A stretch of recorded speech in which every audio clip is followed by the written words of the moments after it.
so that we can be able to expand our impact. Sigana mang'eny notimre kor gweng' machiegni kodu kanyo ni nyakalondo mar Ramogi FM ma en kambi e bwo kambi maduong' ma fwambo Royal Media Services riwruok kod jokanyo moko nobago romo mar tiego jopiny ewi pur kod ohala manyasani e boma ma Ugunja kaunti ma Siaya. Kane lose kinde romo no mano bage lap ma kolalo e boma ma Ugunja. Jalup jatend nyakalondo mar Ramogi Ruth Otieno lero ni romo no en mar jiwo josiaya mondo orwak pur kaka ohala.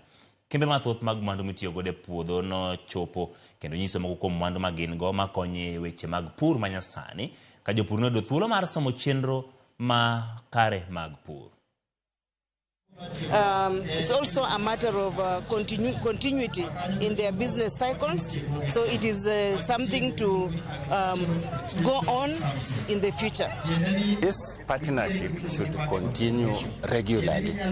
If not after 3 months, we can even have it on a yearly basis so that we get the community and even the prospective trainees to know what is available in our institutions. Kaka nyakalondo mar Ramogi ne waneno ni ber mondo mi wabed kod chenro makende mar jopur. Wanendo kacha ni Farmers Forum en mar kelo kanyakla oganda duto te mantiere gwenge mag Siaya ka wakelo gi Ugunja ka mondo mi wakel joket mwandu ma bende olonye weche mag pur mondo mi wayud kaka wanyalo bedo kod chiemo makare, wayud kaka oganda nyalo yudo tich kendo ginyalo yudo pesa kowuok kuom lo nikech wacho ga ni lo ema nitiere kod mwandu mang'eny.